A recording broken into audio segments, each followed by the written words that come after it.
오늘은 마가복음 본문을 통해서 예수님께서 이제 하나님 나라를 어떻게 우리에게 두 비유를 통해 알려주시는지를 좀 살펴보려고 합니다. 여러분들은 천국 하면은 어떻게 상상을 하시나요? 저희 중고등부 학생들한테 천국에 대해서 물어보니까 많은 아이들이 그냥 이렇게 막 금 이런 걸 얘기했어요. 뭐 금, 세상에서 뭔가 값지고 또 보화 이런 것들을 좀 상상을 많이 하는 것 같아요. 여러분들은 어떠신가요? 천국 또는 하나님 나라를 생각했을 때 어떤 생각이 드는지 가지각색이라고 생각을 합니다. 그러나 오늘 이제 예수님께서 진짜 하나님 나라 그리고 천국은 어떤 곳인지를 비유를 통해서 알려주고 있는데요. 오늘 읽은 본문을 보면 26장에서 29절까지의 말씀은 성장 과정에 대해서 뭔가 어떠한 과정에 대해서 예수님이 비유를 하고 계시고 또 30절에서 34절까지의 말씀은 시작은 미약하지만 나중에 창대한 결과, 엄청난 결과를 나타낸다라는 것을 이야기해주고 있습니다. 두 비유 모두 공통점이 있다면 하나는 과정에 대해서 비유를 한 것이고 하나는 작은 시작이지만 끝은 창대할 것이라는 이 두 비유의 공통점은 무엇이냐면은 두 비유 모두 경이로움에 대한 비유라는 것을 가지고 있습니다. 누구도 시작에서 결말을 예상할 수 없다라는 것이죠.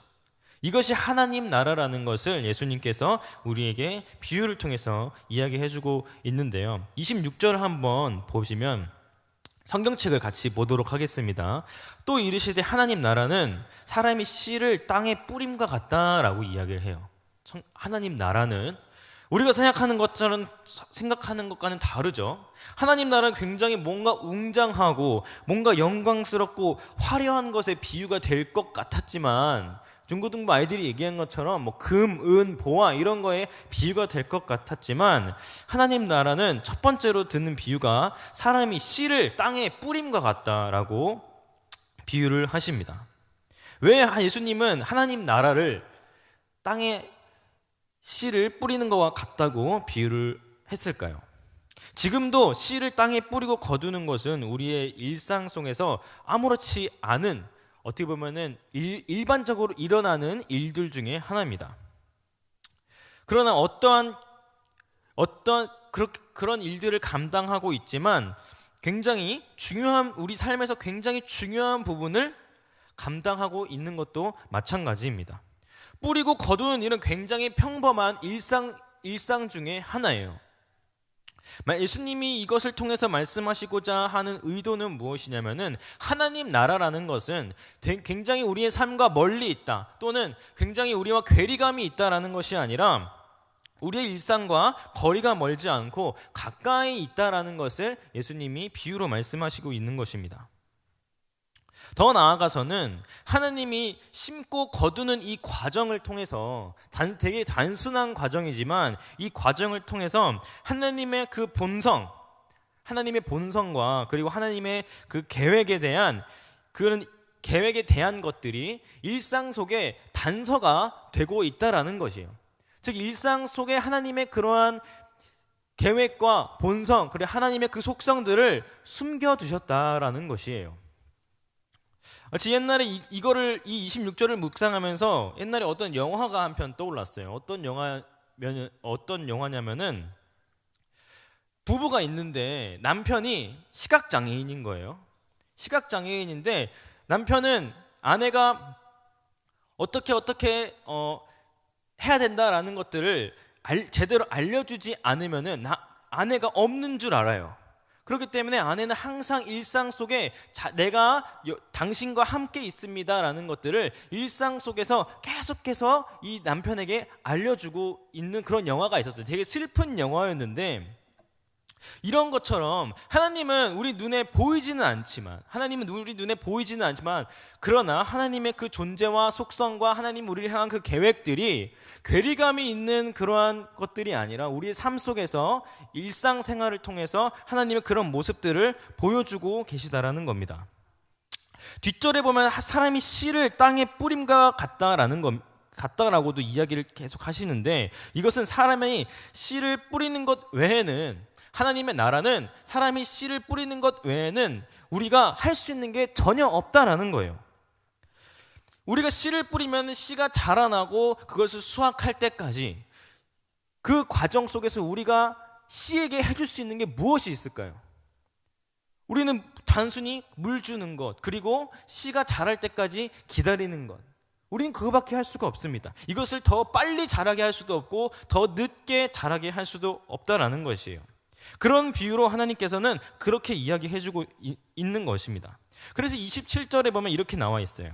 그가 밤낮 자고 깨고 하는 중에 씨가 자라되 어떻게 그리 되는지를 알지 못하느니라, 이렇게 나와 있어요. 우리가 그 씨가 언제 어느 정도 자라는지, 이게 언제 열매를 맺을지, 이게 언제 다 자라는지를 우리는 알 수 없다라는 거예요. 그것은 하나님만 아신다라는 겁니다. 농부가 씨를 뿌리고 할 수 있는 일이란 자고 그냥 일어나는 것, 그리고 씨가 어떻게 될지 정확히는 알 수 없지만 그러나 그 씨는 스스로 자라며 결국에는 스스로 곡물을 생산한다라는 거예요.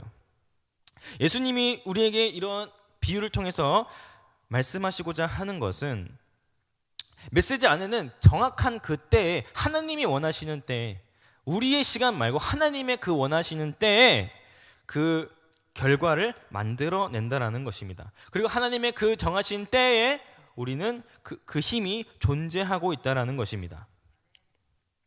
머지않아 제자들은 어떠한 확신을 가지고 하나님의 일이 하나님의 방법으로 성취되고 있구나라는 것을 이들은 기다릴 것이에요. 하나님의 나라는 사람의 능력에 따라 이루어지지 않습니다. 더군다나 사람의 통찰로 그것들을 절대 알 수가 없어요. 저번 주에 저희 중고등부 아이들에게 Q&A 시간을 했어요. 무슨 Q&A를 했냐면은 신앙에 대한 질문, 궁금한 점 또는 여러 가지 고민들을 적어서 내라고 했습니다. 익명으로 했기 때문에 애들이 굉장히 속마음을 잘 적어줬어요. 그런 많은 질문 중에 하나는 이런 것이었습니다. 한 아이가 자기는 하나님을 정말 믿고 싶대요. 하나님을 정말 믿고 싶은데 머리로 이해가 되지 않아서 믿어지지가 않는다라는 그런 질문을 적어서 냈습니다. 마음은 정말로 기특해요. 마음은 정말로 기특했습니다. 근데 제가 그 친구가 누군지는 모르지만 중고등부 아이들도 전부 그런 마음을 가지고 있을 거라고 생각을 합니다. 혹여나 이들 중에서, 오늘 여러분들 중에서도 그러한 생각을 가지고 있는 분들이 계시고 있을 거라고 생각이 듭니다. 머리로 이해할 수 없는데 어떻게 믿어지냐라는 거예요. 제가 그 아이들에게 한 말은 이것입니다. 기독교는, 우리가 가지고 있는 기독교라는 이 종교는, 하나님을 믿는다라는 것은 원래 머리로 이해할 수 없는 것입니다. 머리로 이해할 수 있다라면 그거는 단순한 종교에 불과해요. 하나님을 믿는 것, 그것은 우리의 머리로 절대 이해할 수 없어요. 아무리 똑똑한 사람이라고 해도, 아무리 과학적으로 하나님을 증명하려고 한다 한들 하나님을 절대 증명할 수 없고, 하나님의 존재를 우리의 머리로 절대 증명할 수도 이해할 수도 없습니다. 그렇기 때문에 우리는 무엇이 필요한 거예요? 믿음이 필요한 거예요. 이 기독교는 믿음의 종교지 이해의 종교가 아닙니다. 하나님이 오늘 그런 비유를 통해서 하나님의 나라라는 것을 씨를 뿌리는 것과 같다라는 비유를 통해서 그거를 알려주고 싶으신 거예요. 이것이 자라나는 것, 어느 정도까지 자라나고 이게 어떻게 될지는 아무도 알지 못한다. 그리고 28절에는 또 이렇게 나옵니다. 땅이 스스로 열매를 맺되 처음에는 싹이요, 다음에는 이삭이요, 그 다음에는 이삭에 충실한 곡식이다라고 이야기를 합니다. 하나님의 나라를 성장 과정으로 비유를 하고 계십니다. 이렇게 씨가 자라나는 것은 농부가 어떻게 하냐에 따라는 별개의 일이에요.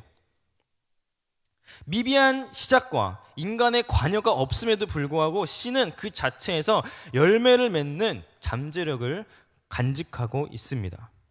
씨는 복음처럼 무성해지면 한 번 심기면 수확에 이르는 과정을 스스로 발동하는 겁니다. 하나님은 항상 어떠한 계획을 성취할 때 이러한 과정을 무시하지 않습니다. 세상의 질서 또는 우리를 향한 하나님의 계획도 마찬가지입니다. 하나님의 본성과 계획을 성취해가는 모든 과정도 이와 같습니다. 우리를 향한 하나님의 계획도 굉장히 마찬가지입니다. 고난이 존재하는 이유는 뭘까요?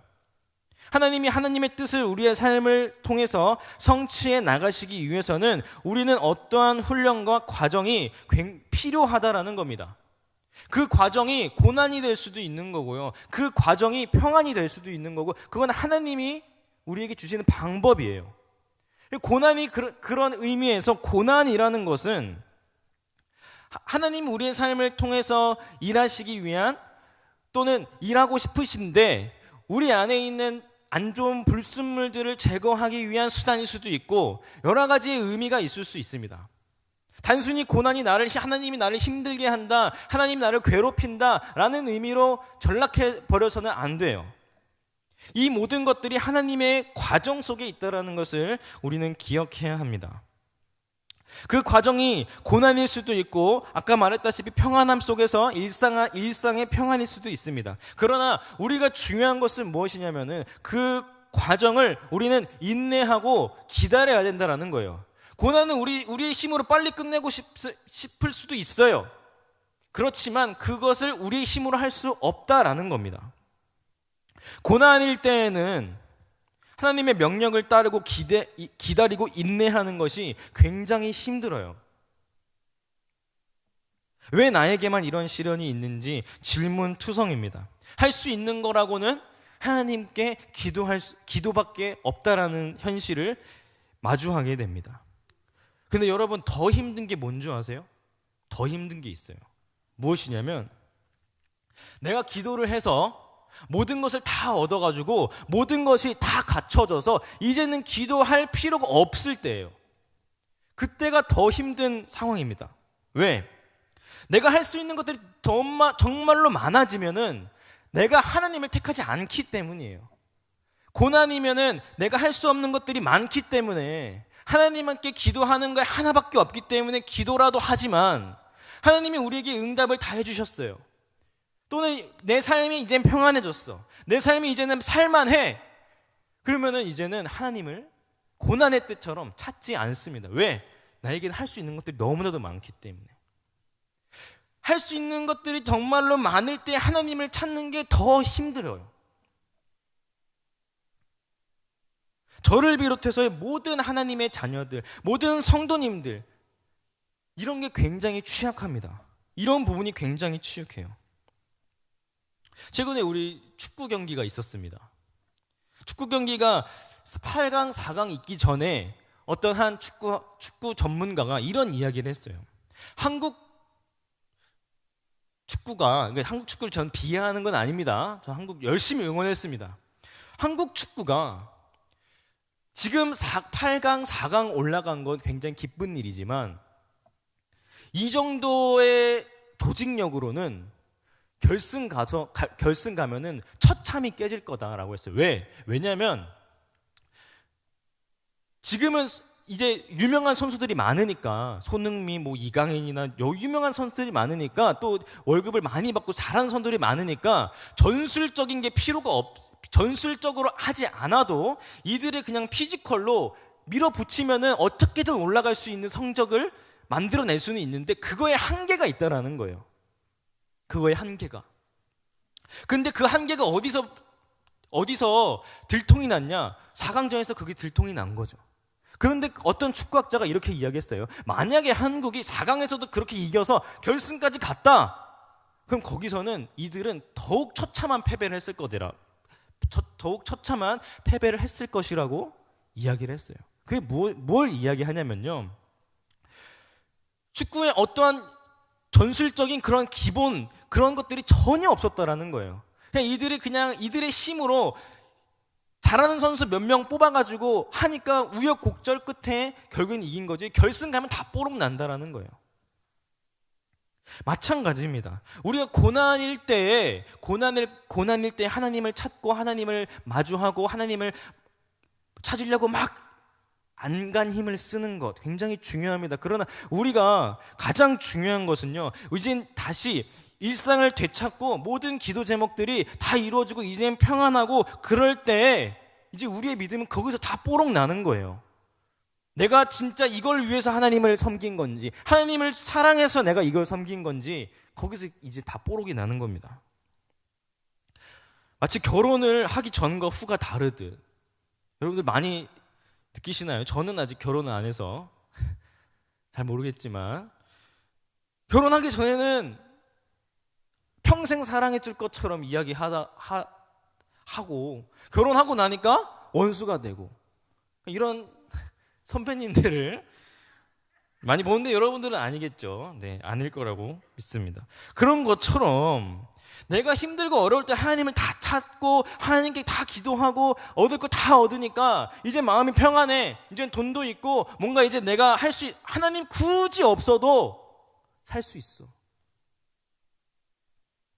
저희 코로나 때 어땠습니까? 코로나 전에는 교회를 안 나가면은 나 이제 벌 받는 거 아니야? 나는 이제 교회를 안 나가면은 뭔가 이상한데? 근데 코로나 그때에 우리가 교회를 어쩌다 보니 못 나가는 상황이 돼버렸어요. 그러다 보니 교회를 나오지 않고 온라인으로 드리게 됐고, 한두 주 정도 교회를 안 나가니까 별 달라지는 게 없어.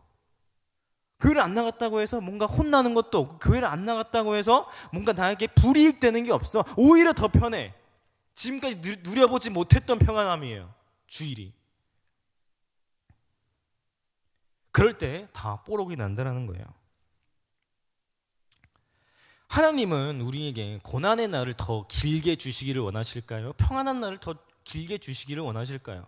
짧은 고난, 긴 평안을 원하시지 않을까요? 근데 그 짧은 고난의 때에 제대로 하지도 못하면, 제대로 하나님을 바라보는 그런 훈련과 과정이 없으면 나중에 긴 평안한 시간대에 하나님과 어떻게 관계를 맺으려고 하십니까? 우리에게는 평안한 날에 하나님을 찾고 하나님과 함께 걸어갈 날이 더 깁니다. 그런데 우리는 반대만 생각해요. 그 시간에 내가 모든 것을 다 갖추고 내가 할 수 있는 것들이 정말 많을 때 하나님을 찾는 그런 훈련과 연습과 과정이 우리에게는 필요합니다. 이 모든 것들이 하나님이 우리에게 주시는 과정이에요. 이루어지지 않은 제목들이 있습니까? 기도 제목들이 있습니까? 고난 중에 주의 음성을 들을 수 없다고 해도 신뢰하며 인내하며 기다려야 된다는 것입니다. 그것이 하나님이 우리에게 주시는 비유의 목적이에요. 그것이 하나님의 방식이에요. 신명기 8장 3절 같이 읽어보도록 하겠습니다. 너를 낮추시며 너를 줄이게 하시며 또 너를 알지 못하며 내 조상들도 알지 못하던 만나를 내게 먹이신 것은 사람이 떡으로만 사는 것이 아니요 여호와의 입에서 나오는 모든 말씀으로 사는 줄을 내가 알게 하려 하심이라. 아멘. 고난을 통해서 우리가 알아야 되는 것은 무엇이냐면요, 단순히 내가 기도 제목을 이루어져야지 진이의 램프도 아니고, 하나님이 우리의 기도를 들어주시는 분이 아니잖아요. 우리의 기도만 들어주시는 분이 아니잖아요. 하나님은 우리의 유일한 구원자 되심이, 나의 진정한 주인이 하나님임을 알게 하려 하시는 것이 하나님의 목적이지, 우리에게 그 기도 제목들을 이루어 주시는 것만이 목적이 아니라는 겁니다. 기도 제목이 이루어져서 이제는 모든 것이 갖춰져 있습니까? 평생 그렇게 살기를 원하십니까? 그렇다면 고난 중에 하나님이 주신 은혜를 기억하며 내가 할 수 있는 모든 것이 있음에도 절제하고 인내하고 기다리며 그 고난의 때에 내가 하나님께 고백했던 그 마음을 우리는 잊지 말아야 합니다. 신앙은 모든 과정에서 훈련이 존재합니다. 즉 오늘 예수님이 하나님의 나라를 비유하시면서 그 과정을 설명하신 것도 이와 같아요. 모든 하나님의 방식에는 기다림과 과정이 존재하는 겁니다. 시간이 존재해야 돼요. 그래서 신앙은 기다림이 기본 옵션이에요. 기다림이라는 게. 왜냐? 우리는 보이지 않으니까. 로마서 5장 3절 4절에도 이렇게 나와 있습니다. 같이 읽어보도록 하겠습니다. 시작. 다만 이뿐 아니라 우리가 환난 중에도 즐거워하나니 이는 환난의 인내를, 인내는 연단은 소망을 이루는 줄 암이로다. 히브리서 10장 36절 말씀도 이렇게 나와 있습니다. 너희에게 인내가 필요함은 너희가 하나님의 뜻을 행한 후에 약속하신 것을 받기 위함이라. 아멘. 이것을 예수님께서 이야기해 주시는 겁니다. 마지막 29절을 보면은 열매가 익으면 곧 낫을 되나니 이는 추수할 때가 이르렀습니다 라고 나와 있어요. 결국 익을 때에 낫을 되는 일, 추수할 때가 이르러야 비로소 우리가 할 수 있는 일이 생기는 거예요. 추수를 위해 낫을 든다는 것은 결국 심판의 때를 이야기합니다. 예수 그리스도를 통하여 이미 이루어진 그러한 종말은 아직 완성되지 않았습니다. 여전히 그것은 앞으로 계속 나아가고 있습니다. 우리 신자들은요, 이러한 전진의 대류에 참석한 자들이에요. 그렇기 때문에 우리는 신약에서의 이러한 심판의 때에 대해서 말할 때 의외로 내세에 대한 자세한 정보보다는 오히려 지금 이 살고 있는 현세의 삶에 대해서 굉장히 많은 이야기를 하고 있다는 것을 알 수 있습니다. 그것이 무엇을 이야기하냐면요, 결국에는 우리가 깨어있는 삶을 살아야 한다는 거예요. 우리는 항상 깨어있어서 하나님의 그 오심을 준비해야 된다는 거예요. 그 심판의 때를 우리는 준비해야 된다는 겁니다. 에베소서 6장 18절 말씀 보면 이렇게 나와 있습니다. 모든 기도와 간구를 하되 항상 성령 안에서 기도하고 이를 위하여 깨어 구하기를 항상 힘쓰며 여러 성도를 위하여 구하여라. 아멘. 우리는 그 인내의 시간 동안, 현세에 살고 있는 이 시간 동안 하나님이 우리를 이 땅에 살게 하는 분명한 이유가 존재한다라는 거예요. 30절부터 34절까지는 겨자씨에 대한 비유를 하고 있습니다. 하나님 나라에 대해서. 널리 알려진 겨자씨는 여러분들도 아시겠지만 굉장히 작은 씨예요. 만약에 하나님의 나라가 크고 화려함에만 초점이 맞춰져 있다면 겨자씨라고 비유하지 않았을 거예요. 그러나 이제는 겨자씨가 땅에 심겨지고 그것이 나왔을 때 이제는 우리 앞에 상상하지 못할 일들이 펼쳐집니다. 이전의 비유와 비슷하게 하나님의 나라는 보잘것없는 씨, 그리고 굉장히 작은 씨의 비유가 됩니다. 그래서 우리는 지금도 그 하나님의 나라를 간과하면서 살고 있지는 않은지 되돌아보기를 원합니다.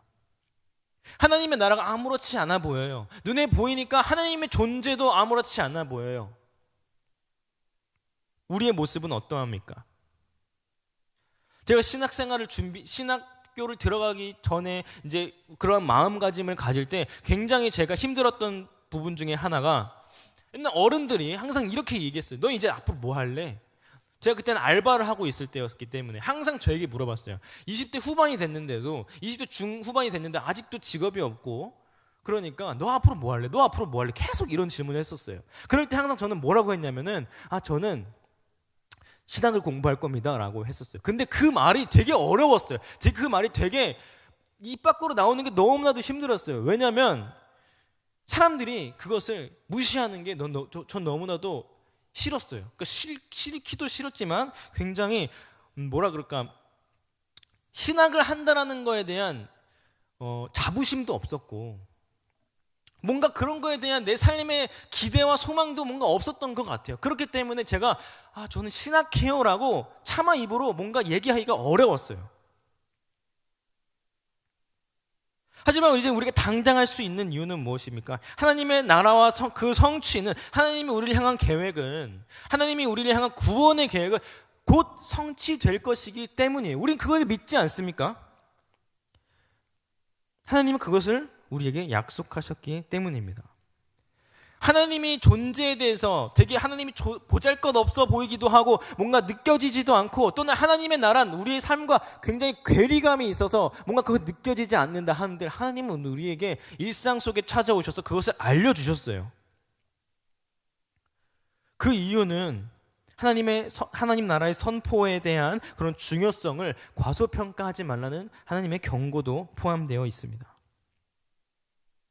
마지막으로 예수님께서 33절, 34절 말씀 보면은 이들에게 예수님은 이러한 비유를 통해서 그들이 알아들을 수 있는 대로 말씀을 가르치셨다고 합니다. 4장에서 모든 비유가 맞춰집니다. 그리고 예수님이 비유의 목적에 대해서 이 마가는 기록하고 있어요.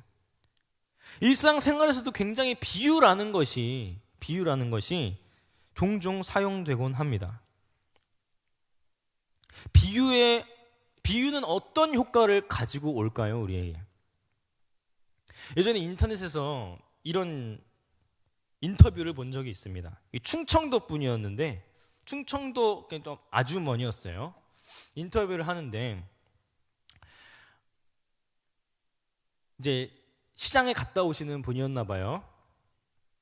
그래서 막 인터뷰를 하다가 이 남편하고는 좀 관계가 어떠세요? 이러면서 물어본 거예요. 근데 이제 충청도 분이 아유, 우리 남편은 로또 같아요. 이러는. 금실이 좋으시구나.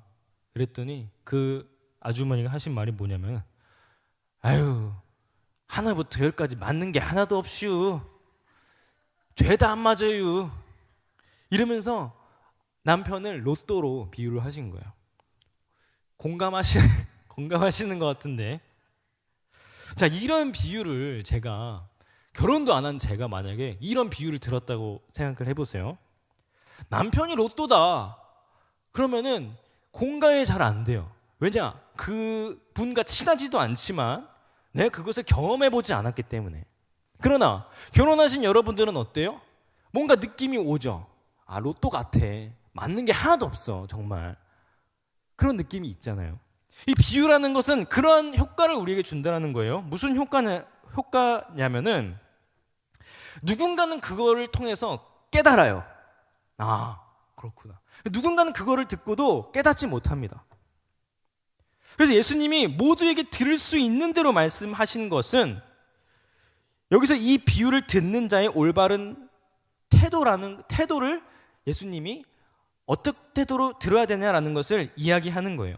예수님이 들을 수 있는 대로 예수님 말씀하셨기 때문에 우리는 그 말씀을 들어야 하고, 듣는 자들에게는 오늘 본문 전에 예수님이 뭐라고 말씀하셨냐면은, 이 비유를 하기 전에 24절, 25절 말씀 보면은 이렇게 나와 있습니다. 또 이르시되 너희가 무엇을 듣는가 그 스스로 삼가라. 너희의 헤아리는 그 헤아림으로 너희가 헤아림을 받을 것이며 더 받으리니, 있는 자는 받을 것이요 없는 자는 그 있는 것까지도 빼앗기리라.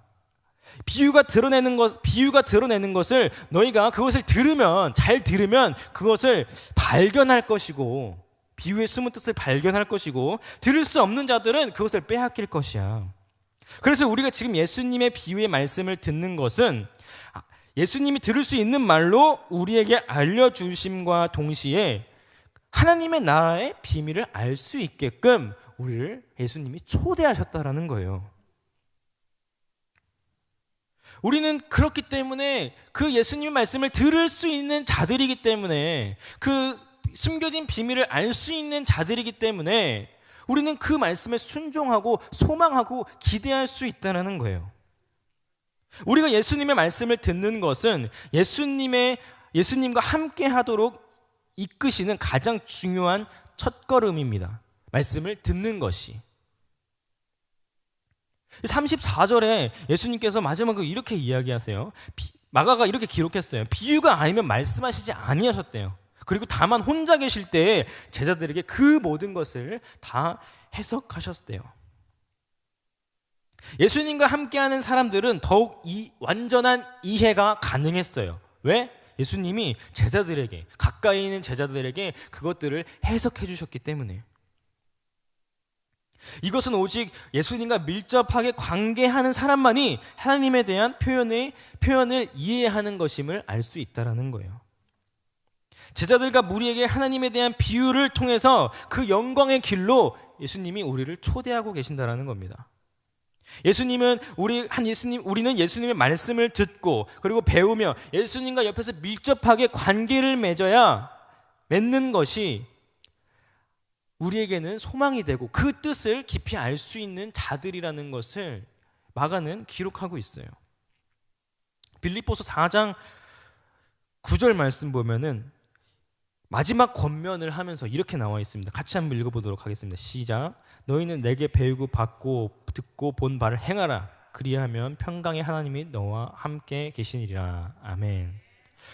예수님이 말씀하신 것을 이 비유, 즉 들을 수 있는 비유로 우리에게 하신 하나님 나라에 대한 이 비유를 우리가 들었다면 하나님의 나라는 존재한다라는 것이고 우리는 그 나라를 위해서 소망하고 기대하고 더 나아가서는 이 씨 뿌리는 자의 비유를 통해 우리가 알 수 있는 것은 그 과정 속에서 우리는 어떻게 해야 된다는 거예요. 기다리고 인내하고 끝까지 싸우고 살아야 된다는 거예요. 이제는 그것을 듣고 배운 바 행해야 된다는 겁니다. 그리하면 평강의 하나님이 우리와 함께 하시기 때문입니다. 고난이 있든 내 삶이 평안하든 똑같습니다. 하나님은 모든 당신의 계획을 우리의 삶을 통해서 이루어 가시고 그것이 고난이든 평안이든 모든 것은 하나님의 과정 속에 있습니다. 절대 우리의 생각대로 그것이 금방 끝나지 않을 거예요. 그리고 그 평안이 언제 끝날지, 고난이 언제 끝날지도 하나님만 다 아십니다. 우리가 할 수 있는 거는 기다리는 거고 인내하는 거고 그리고 하나님이 주신 그 하나님 나라에 대한 소망을 가지고 살아가는 것, 그게 우리가 할 정체성이고 우리가 할 수 있는 유일한 길입니다. 우리가 하나님을 온전히 찾고 그리고 인내하고 기다리며 그러한 삶을 살아가기를 소망합니다. 기도합니다.